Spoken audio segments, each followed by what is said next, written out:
Hey dudes and dudettes, it's me, E.H. Ivins, and this is a special Thanksgiving edition of the Radical Reset. And today I'm going to talk about what I'm most thankful for you, okay, and for me too. Now, before I get into what I'm most thankful for you, and for all of us, I'm going to say what I'm most thankful for personally. You know, one of the family traditions that we have in our family is we sit around the table and we do what we call snaps. We go around the table and we say what we're thankful for each individual sitting around the table. So there are 4 children, and then there's my ex-wife Terry and her boyfriend John, or her fiance, I shouldn't say boyfriend, her fiance John, and my grandson Hunter, and various friends and family members. Yes, we are completely ignoring the isolation strategy. That's bullshit.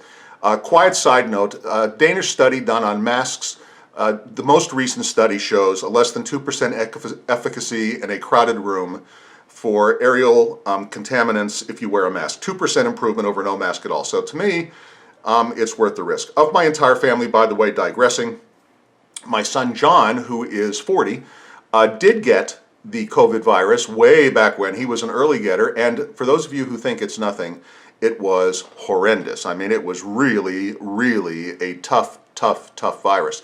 But thankfully, he recovered fully after about 3 weeks, and life is good and life goes on. Okay, so I'm most thankful for my family as on a personal level, obviously, and the good health of all of us and the relative prosperity of all of us. When I say that, we are not wealthy by a long shot, but none of us are out of work, and none of us are, you know, hungry for money. So very, very happy about everything that's going on with my family from top to bottom, and I hope you are too. Now, let me get a quick sip of water. I get a little parched. Okay. What I'm most thankful for us as a country, and this is going to seem obvious, I think, I'm most thankful for free market capitalism insofar as it exists. Now, when I say insofar as it exists, I want to make something very, very clear before I go into why I'm so thankful for free market capitalism. Insofar as it exists, because in no place on the planet, as far as I know, at least on a national basis, is free market capitalism actually practiced. There are no purely capitalistic countries in the world to my knowledge. I would have said Hong Kong until the Chinese started fucking around with it. Now the Chinese are going to manage to snatch defeat from the jaws of victory and fuck up free market capitalism, but that's a digression for another day. There is no pure free market capitalist country in the world. What we have, particularly among the democracies, are capitalist countries. Okay, I say capitalist because of crony capitalists. In other words, let's just use the United States as one example, but this goes on in virtually every democracy and dictatorship in the world, but really everywhere. Power is a corrupter. All power corrupts. And in our economy, what's happened is that huge companies, the big ones, the Microsofts, the eBays, the Teslas, the Amazons, obviously, Google, yada, yada, yada, yada. You know, all the companies that are just gigantic. What they do is they employ full-time lobbyists to go to Washington and solicit favors and distort the system. So they get protected in many, many ways that the average small business person or medium-sized business person or just individual working for somebody else can't possibly expect to get. So we do not live in a free market economy. And on the other end of the spectrum, we don't live in a free market economy because of the level of taxation that we're subjected to. Currently, all of us work till, on an average, May to pay all of the taxes that we variously pay. Now, you might say to yourself, I don't pay that much in income tax. Most people don't. Most people who of average income have, you know, the standard deduction and the child deduction and so on and so forth that reduce their income tax to less than 10% of their income. But that's just income tax. There's sales tax, there's property tax, there's gasoline tax. There are bed taxes at hotels. There are taxes on everything that we do. So when you look at the total tax burden, and they just sneak it in on us. They sneak it into our purchases. They sneak it into our income. They sneak it into, you know, it's just all over the place. You work, I work, we all work on an average until May just to pay our tax bill each year, which is insane and completely retards the progress that could be made if we lived in a truly free market system, which we did live in, essentially, in the 19th century, which was the greatest century of wealth creation in the history of the world. Now, to the extent that governments interfere with the capitalist system, which they sell to their population as improving it, which is bullshit, we'll get into that in a minute, only hinders it. Now, why do I say that I'm thankful for capitalism for all of us? Because, and I'll just use one statistic, because I don't need to go into a lot just to prove this one. From 2010 to 2020, the world's severe poverty rate reduced 50% solely in in the closest countries to free market capitalism. In other words, the more capitalistic the country, the more the people were lifted out of poverty. So when you look at places like India, which is far from a perfect free market capital system and far from bureaucracy free, in fact, just the opposite. It's buried. It's still light years better than any dictatorship, and it's had an enormous amount of progress just in the last 10 years, lifting its enormous billion-person population, a lot of which was in severe poverty, out of poverty. That's not to say that they're rich by any stretch of the imagination, but half of the world's severely poor people, half of the world's people who were wondering where their next meal was coming from, whether they had shelter over their heads, whether they could go to work, whether they had a job in the first place, 50% in the last 10 years, 10 years is nothing in historical perspective, 50% of the world's severe poor have been lifted out of poverty by free market capitalism. There is no example of any other economic or political system doing remotely as well. No socialist country, for those of you young people out there, have ever succeeded. You know, what I love about, just digressing, socialism is, all the rage with young people. And this doesn't really surprise me as much as it seems to surprise a lot of people. Winston Churchill said famously, and he said this in the 1940s, give you some, maybe even in the 30s he might have said that. I'll have to double check this on Google. But anyway, it's been a long time, nearly a century. He said, if you're under 30 and not a socialist, you have no heart.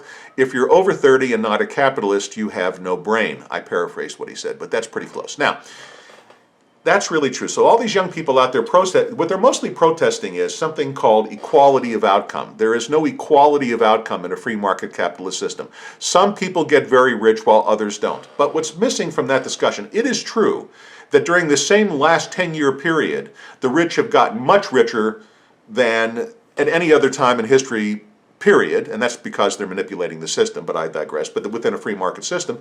But my question to you would be, who gives a shit? Because the poorest people in this country and around the world have seen their wealth increase in the last 10 years by 30%. In other words, the poor got 30% richer, the middle class got 100% richer, the rich got exponentially richer, but if everybody's getting richer, what's the fucking problem?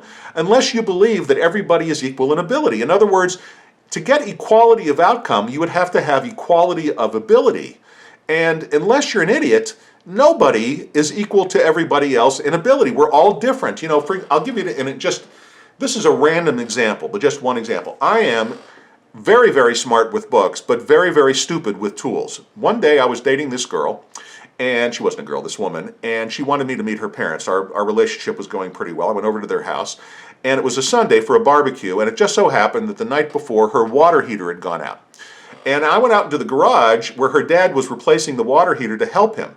And he was on the ground monkeying around with whatever you monkey around with when you put in a water heater. And I said to him, hi, I'm Herb, and he said, I'm John, and blah, blah, blah. And I said, I'm here to help you. He says, okay, great, hand me the blah, blah, blah, some wrench. And I said, sure, what does it look like? And he said, you don't know what it looks like? And I said, not a clue, but if he had one of those big toolboxes, like you buy from the Snap-on tool dealer with the drawers for the guys that are really, really hungry, or really, really handy, not hungry. I don't know if that was a Freudian slip. But anyway, he had one of those tool drawers, and I didn't know what this wrench looked like. We went back and forth, and he went on and on about, basically, how could I not know what this wrench was? That's another part of the story. But here it is, I don't. And that's just, and I point out this story because we all have different talents, and different talents pay at different levels based on how rare that talent is.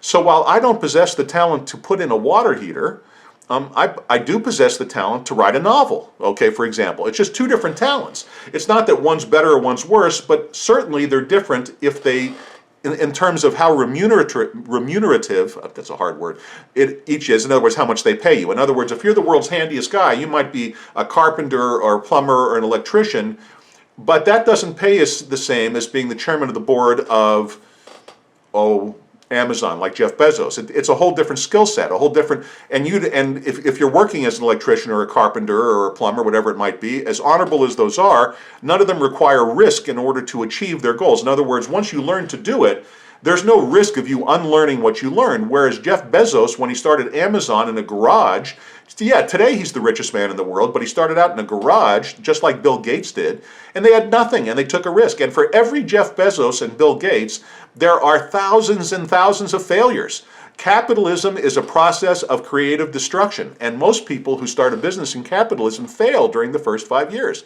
Now, because of bankruptcy laws, which are, by the way, the foundation on which our economy is built, think about it, we are able to restart. You're able to start over again and try again and try again and try again. And in the process of trying again, you're creating wealth. And in the process of creating that wealth, you're probably hiring employees and you're spreading the wealth to them. And this is why capitalism works. It's a free market, and where employees are created and what their jobs are and what they do and how much they're paid are all set by the free market. All an economy is a pricing mechanism that prices in goods or services based on scarcity and value. Okay, how scarce is this that I want, and how much value does it have? In other words, if I want to buy let me just think of something that's really, if I want to buy a Rolls Royce, it's going to cost more than my Subaru Crosstrek.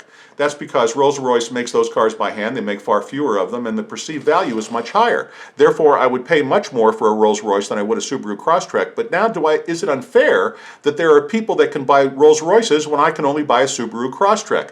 And the answer is, no, it's not unfair.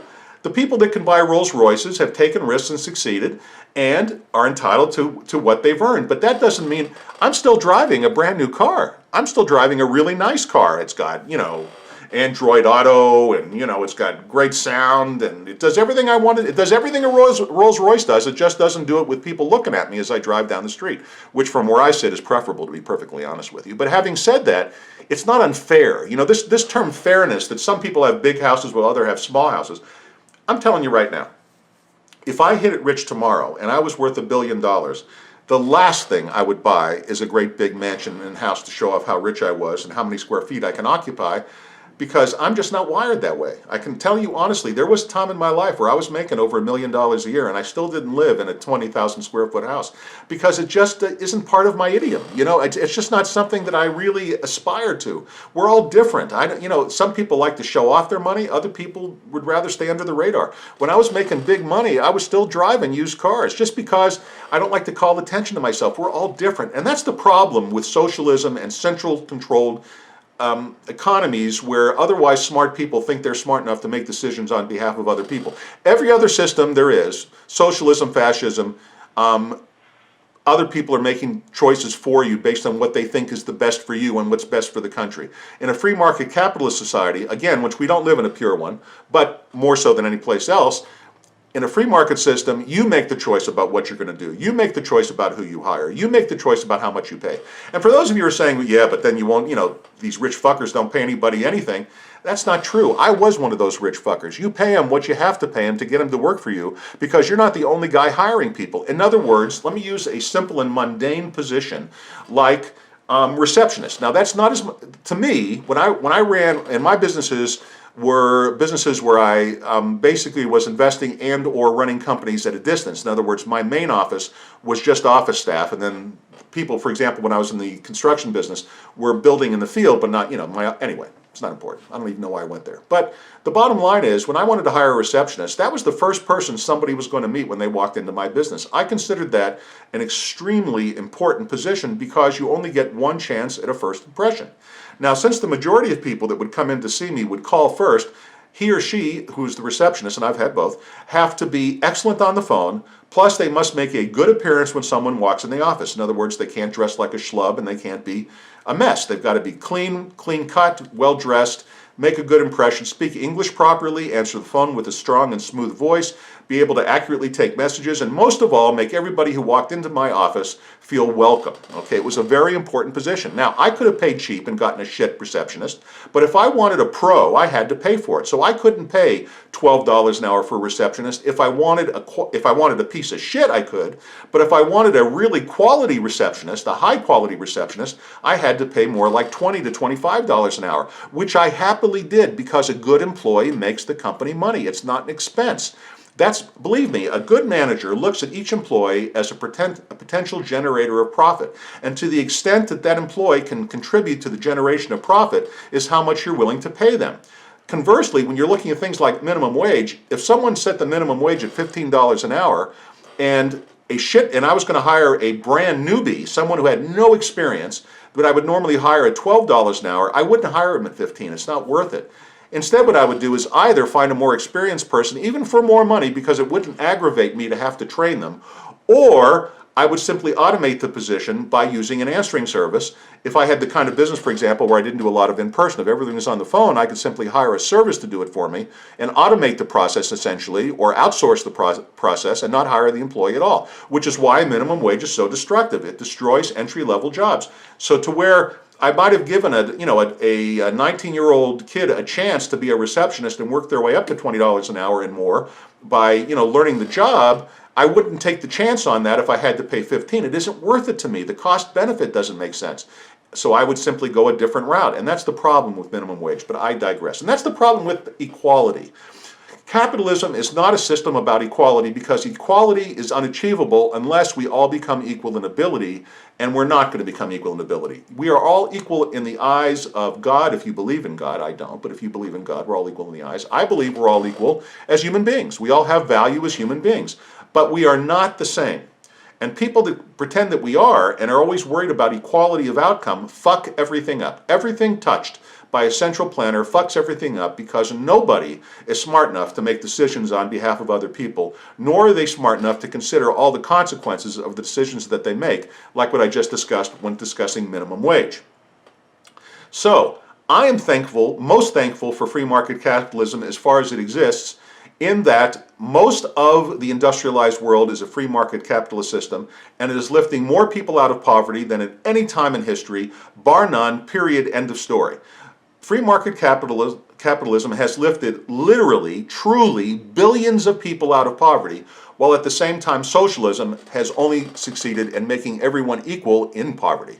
In other words, you look at socialist countries like the Soviet Union and Venezuela and Cuba and North Korea, and you just go down the line, and all you're going to find is, yeah, they're equal. They have a lot of equality in severe and economic poverty.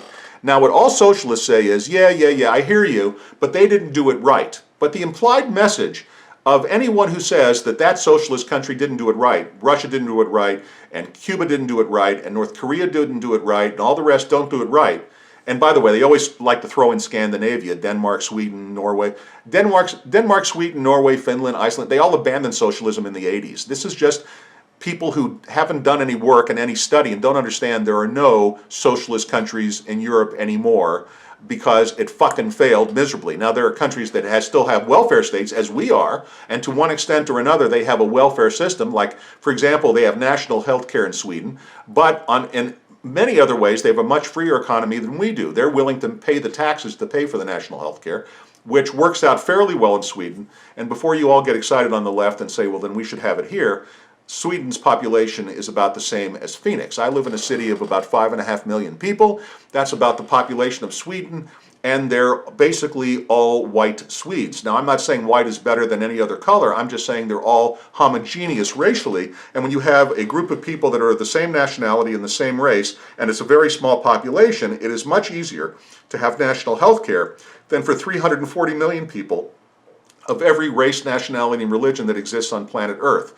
Use your fucking head. It doesn't make any fucking sense to try it in a country as diverse as ours. It barely works in Sweden, and the only reason it works in Sweden, and I know I'm digressing, is because they have a private alternative. If you have the money, you can just bypass the fucking state system, because in any state healthcare system, the only way to control costs is rationing. In other words, waiting lists. For example, if you went up to Canada and needed a hip replacement, I'm just going to another country to use as an example, you'd have a year and a half wait on average, where if you needed a hip replacement here in the United States, you would get it done, not this week because it's Thanksgiving, but you'd get it done next week. You'd have no waiting period at all. Now, if you have ever been, a lot of you aren't my age, I'm 63 years old, but trust me, and I don't have hip problems, but I have lots of friends that do, and it's unbelievably painful. Nobody wants to wait a year and a half to get their hip fixed, sitting like some kind of vegetable in a sofa.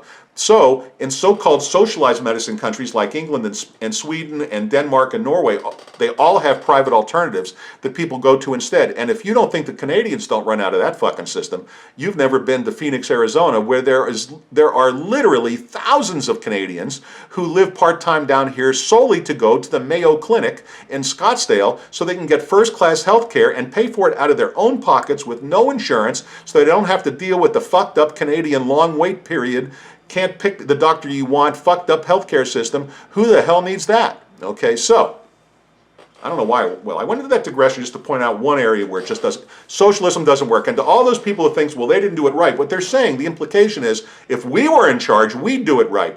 Well, you don't think Stalin said that, and Kim said that, and Castro said, you think they all started out to be evil despots? The problem with socialist systems where the state controls the means of production and owns all property is that only the worst rise to the top. That's such a controlling system that it lends itself to only the people who are the most ruthless rising to the top of it. So you always get a Stalin, you always get a Kim, you always get a Maduro, you always get a Chavez, you always get a Castro. It's always the result in a socialist system. It's not an exception. Those same people who are today smugly saying, well, that was Stalin, but we could do it better. A, you're not that smart. You're not any smarter than Stalin was. And B, you're not any better, because when you rise to that position and you've hacked and clawed yourself to the top through ruthlessness, there's no way to stop. Otherwise, you'll be displaced from power. And power, being the ultimate aphrodisiac, is what attracts people, which is why, and now watch me bring this around. Watch how cool this is. Woo! I invented antipolitism, because antipolitism, which is democracy by a selection, not election, eliminates the pursuit of power. And the minute you eliminate the pursuit of power and all the money associated with it and all the sex associated with it and all the allure associated with it, because you can't pursue it, you get people that are actually good to run the government. In other words, our chosen officers as opposed to our elected officers, chosen from our population on a nearly random basis with a few screens. That's antipolitism. And we'll talk a little bit more about that in just a minute. But the bottom line is, antipolitism is the ultimate expression of a free market capitalist system where basically you're on your own to make it or break it. And yes, you might fail. And there will be no social safety net, but that's what families are for. And by creating this social safety net from the mid-1960s, we've destroyed the very thing that I personally am most thankful for personally here on Thanksgiving, my family.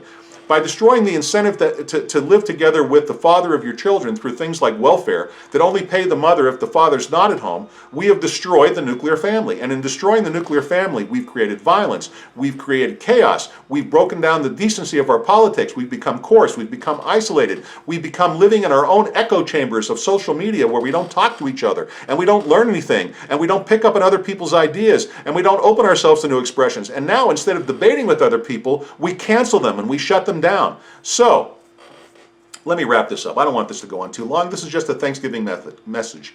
Thank goodness, or God, depending on where you sit, for free market capitalism. And may our wishes for the next year be that the United States somehow miraculously, despite a Democratic Socialist as president and a Democratic Socialist Congress, and a Republican Senate that might as well be socialist, let's pray to God that we at least trend towards more free markets than less, because the freer we trend, the more prosperous our people become. And let us also pray that people begin to understand that how much Jeff Bezos has is irrelevant to how much you have, and fairness is a bullshit argument, and equality is a bullshit argument, because equality of outcome would have to mean equality of ability, and there is no way that that's possible. Look around you.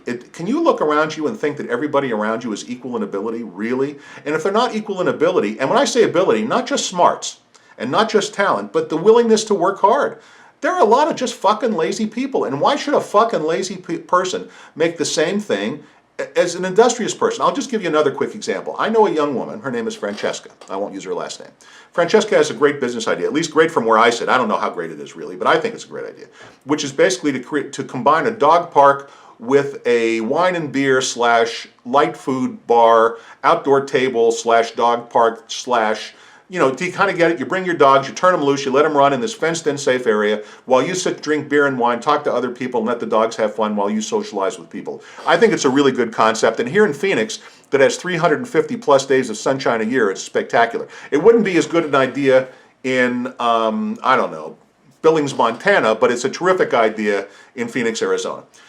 Well, there's a park that's near us. It's called Los Olivos Park, and I go there. In fact, if you want to just make sure I'm not full of shit, I belong to a group called the Los Olivos Dog Park Group. We get together with all our dogs, let them off their leash, and let them run around in the morning. So my Pepper runs around with all the other dogs. Anyway, Los Olivos Park has a lot of big open fields with nothing going on, and it's right in the middle of Phoenix. It's very centrally located. I won't bother to tell you what street. It'll mean nothing to you. That's one of the. Don't you love it when you meet people in other cities and they start giving you directions around a city you have no fucking knowledge of, and you think to yourself, why? Why are they explaining this to me? I don't. Anyway. She went to the city and she asked one of the city planners, whoever's in charge of zoning, to get a permit. Basically, I'm simplifying a much more complicated process, but to get a permit to do the construction and build the facility in this otherwise unused park. And when I tell you that in our group alone, it's unanimous that we would all patronize it, and there are thousands of people that live in the area that would be happily patronizing it. It would be a big success. Anyway, the city planner said no. Now, why did the city? Francesca is a young woman and knows my background in business. We were talking about it. She said, why would they say no? And I said, it's easy. Because a bureaucrat gets paid exactly the same thing to say no as to say yes.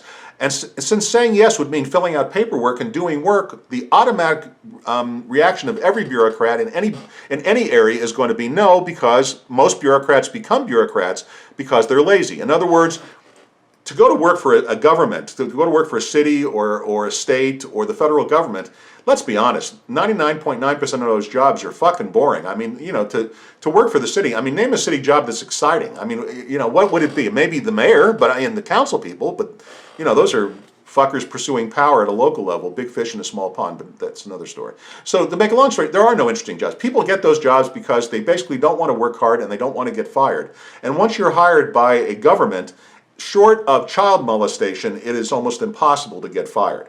Consequently, it's such a hard process that they don't fire you. They just move you off into another area, and a lot of times they promote you and you make more money by being a giant asshole. Now, conversely, she was able to get the job done in Mesa, which is a suburban community of Phoenix. Now, why Mesa? Because Mesa's hungry, and their bureaucrats at least approved the plan. But the point I make is that anytime you get involved with a bureaucrat, it's always a question of whether they feel like doing it, because there's no other incentive. Whereas if you went to if it was a private business and you said, I have this great idea and you want to get involved, if they like the idea, they're going to go for it because they would profit with you. They would say, sure, let's build it, and I'll take 10% of your action and I'll put up this much money and blah, blah, blah. And you work out the deal. The bottom line is risk and reward are connected. And if they fail, then they fail. But that's what... I'll use another digression. Last night, I was chatting with a young woman, and she happened to be black, and it's important for this story, just so you understand. She came from Oakland, California, and she grew up. She wanted to go to college, but her high school, and by the way, she's a very industrious young woman, and she's been successful. However, it was very hard, because the high school she went to was terrible. Absolutely terrible, and she had to basically relearn everything in junior college and take remedial courses to bring her up to. Now, she's very intelligent. It had nothing to do with her smarts, and she did end up getting a degree, but first she had to take like remedial English and remedial reading and remedial math at the junior college level, which is a waste of time. That shouldn't even be necessary at the junior college level, but it's because our shitty, lousy public schools, like in Oakland, California, suck, okay? And she would have loved, so I discussed with her attaching the money to the student instead of the school. So in a free market system, you would attach the money to the student, and the student could go to any school. And the guarantee that schools would get better is simply because bad schools would fail and close. So today, for those of you who are, thinking to yourself, and you've thought over this idea of charter and private schools versus public schools, and you've listened to the public school teachers go on and on and on about how it would kill the public schools, I hope it kills the fucking public schools. And sometimes their argument is, yeah, but there are bad charter schools. Yeah, there are bad charter schools, but not for long because they fail. because the parents figure it out right away and they stop taking their kids because there's no reason for them to take their kids, and then the school fails, and that's the end of that. And there's no, the enemy of good is perfect. You're never going to get a system that's seamless, but failure is the best guide because, and if all schools were then therefore charter schools essentially, because the money, when I say the money's attached to the pupil, if her mom, I'm going to go back to, and her name is Ronnie, I'm not going to use her last name, and that's even a shortening of what her name really is. It's one of those names that I can't figure out. But anyway, so if Ronnie her mom would have been happily driven her to San Francisco, for example, across the bridge, if she would have been allowed to go to a better school in another area, but she simply didn't have the option. By not having the option, she had to go through all that crap. And how many people have Ronnie's self-starterness and Ronnie's determination to get these classes? Not many. Most of us wouldn't go to the trouble that Ronnie went to, and so most people are held back. We're in the more free market and attaching the money to the student, and some schools will fail, fuck them. I mean, look at the wasting. If you could send your kids to public school, look at the waste. I mean, look at how many assistants there are, assistant principal, assistant coach, assistant this. And ask yourself, how many of these assistants are just padded jobs, and how many of them are really necessary? In other words, you look at a private school, and there's the headmaster. There's rarely an assistant headmaster. It's an unnecessary fucking job. Okay, why? I mean, what is it so fucking busy? Is the principal so fucking busy they can't carry out a few other tasks? Are they so overwhelmed? No, it's bullshit. It's not like working in a school is working in a factory. It's not like they're out there schwitzing like pigs and dying. So if you reduce these things down to your own level and think about them logically, no one in their right mind would ever be a socialist. So I'm going to stop it there and just say thank God and Thanksgiving and thank goodness. And thank whatever deity you worship, or in my case, don't worship, just thank your lucky stars that we live in at least a capitalist system, and let's work hard for the next year to make it a capitalist system. And to bring about a true free market system, and a true free market economy, and a true free market politics, let's all become anti-politists. And if you want to learn more about anti-politism, go to Amazon right now and pick up your copy of A Radical Reset, the Manifesto of Anti-Politism. Now, you can buy the book in hardcover. You can download the book onto your electronic reading device like a Kindle, or if you are an Amazon Prime member, you can borrow the book and read it for free. Now, even if you read it for free, every time you turn the page, I get paid a small fraction of a penny, and that helps support this podcast, helps support the movement, and then we both win. You get to read everything there is to know about anti-politism and all of our positions on all of the issues that face us today. I think you're going to enjoy the book, plus it's funny. I think you're going to really, where is it written that you can't be a little bit funny and a little bit fun and write an enjoyable book to discuss serious subjects? I don't know why that there's a dichotomy. A lot of times books that discuss serious subjects are so fucking boring that, your eyes roll back. But anyway, you're going to love it, A Radical Reset. Pick up your copy today. Also make sure that you're clicking on the notification button and you're clicking on the subscriber button to subscribe to the movement, subscribe to the show, and if you would like to get active, and the sooner the better, we're at the very beginning of anti-politism, but I promise you, the crash is coming, and I think it's coming soon. And when it does, we will go from very small to very big, very fast. And those people that get active earliest will have the most voice in how we craft the movement moving forward. And to do that, look above my head and text anti-politism to 844-935-0444 and tell me that you want to be involved, and I'll be back in touch with you, and we will discuss the road to changing America and ultimately changing the world. I want to thank you very, very much for joining me today. Have a happy Thanksgiving. Have a healthy Thanksgiving. Have a loving Thanksgiving with all of those that you love. And until next time, this is E.H. Ivins signing off.